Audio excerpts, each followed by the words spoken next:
During the 17th century in colonial New England, gender was an influence on society. Women were living in a male-dominated society where the men had the power and the women were viewed as being vulnerable and weak. Due to this outlook on women, many were believed to have been possessed by demons due to their susceptibility and helplessness. In 1692 and 1693, the Salem, Massachusetts courts put local residents on trials for witchcraft, leading to many executions. Due to these gender beliefs of the subservience of women, gender had a heavy influence on the accusations of these trials. The focus on witch trials and the possibility of demon possession quickly shifted toward looking at women.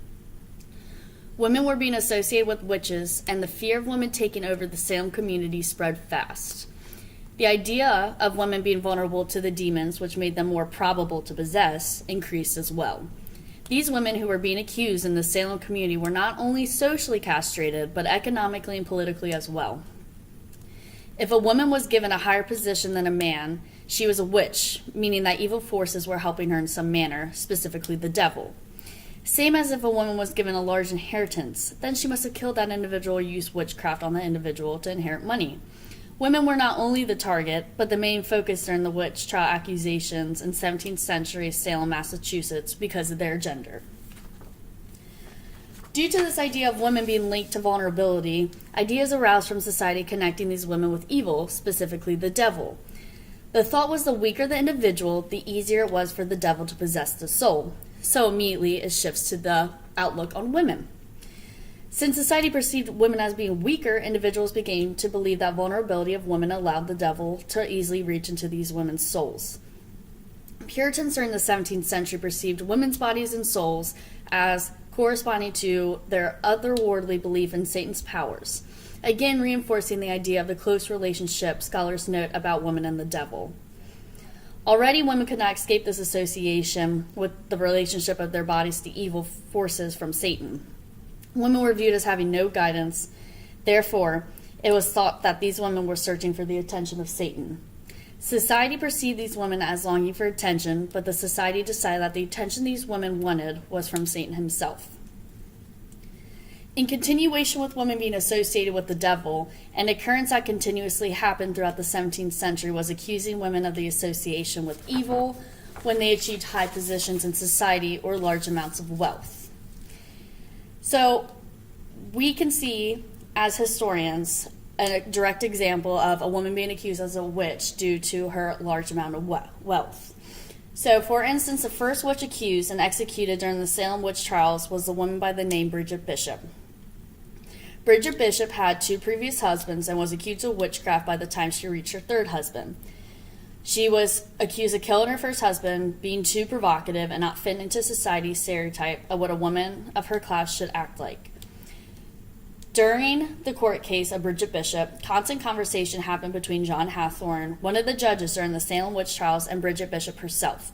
John Hathorne stated, "They say you," meaning Bridget Bishop, "bewitch your first husband to death," in which she replied, "If it please your worship, I know nothing of it." And then, noted by the recorder Samuel Paris, she, meaning Bridget Bishop, "shake her head and the afflicted were tortured," meaning that she was on the stand, she was stating that she did nothing to her husband, but due to her slight movement, apparently, she afflicted torture on the individuals around her.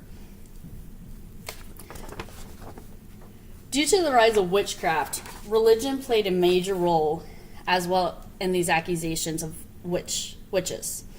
The religion of the 17th century in colonial New England was widely Puritan due to the Pilgrims fleeing England in the beginning of the century. The Puritan religion is an extremely strict and structured religion that has definite boundaries and rules.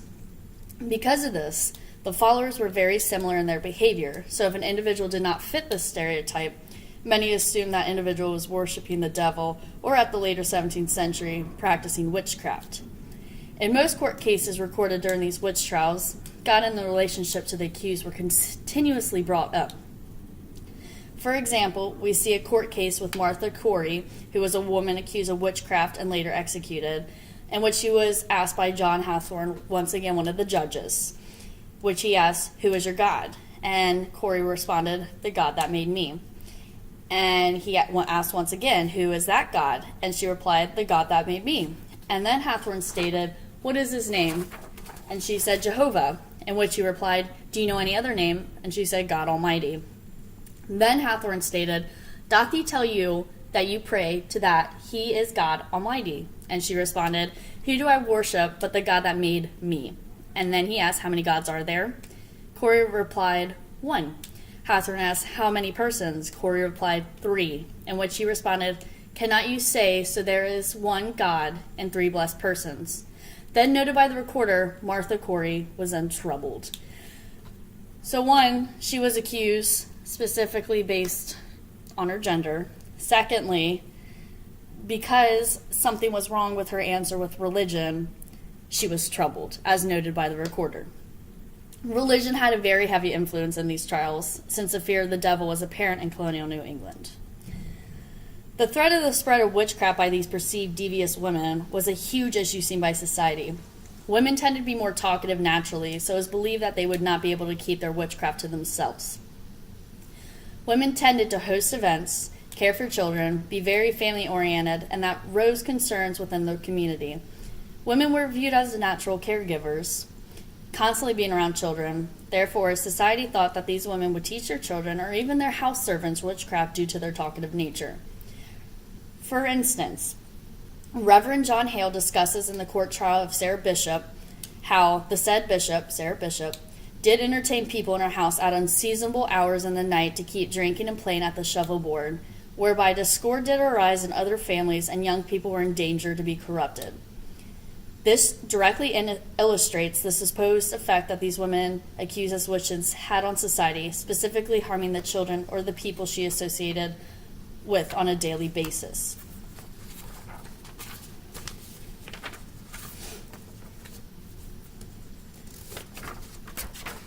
On the other hand, we have some of the accused individuals claiming that they did take sides with the devil himself.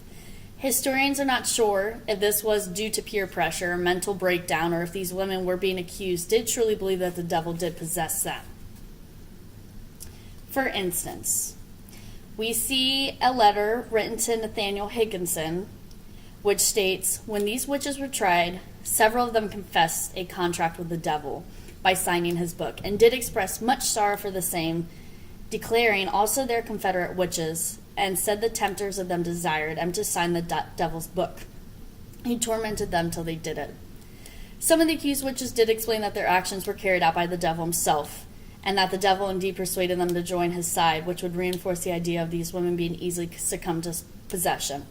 Since this is a letter written from a man to another man, as a historian one must question the legitimacy of the letter and the factual data to support this, since at this time in society gender was a huge issue.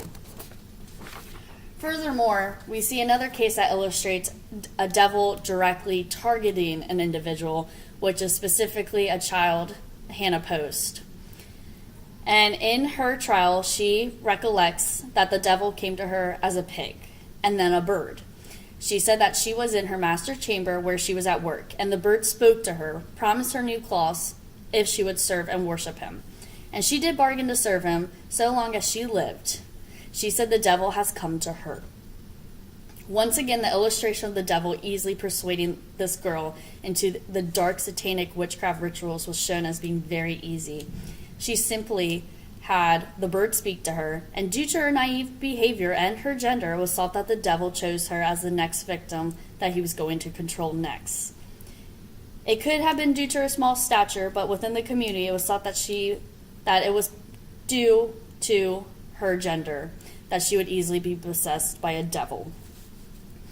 In this society of colonial New England during the 17th century, women were the target. Women faced constant criticism and were consistently targeted for unlikely occurrences happening. Before the idea of being a witch flourished in colonial New England, women were commonly linked to evil and the devil. The perceived societal expectations of women being vulnerable and easily influenced reinforced the idea of women being easily persuaded by the evil forces and the devil himself. Men viewed women as longing for attention, and if this attention was from the devil, then women were expected to fall straight into the devil's arms. Due to this stereotype of women in colonial New England, when weird occurrences started happening within the villages, such as the Salem village in Massachusetts, The finger was immediately pointed towards women. During the Salem witch trials, an overwhelmingly high amount of individuals accused and executed were women. During many of the court cases, gender was used as a reason for the behavior of these women, as well as their social, political, and economic standpoints, which eventually led to many executions.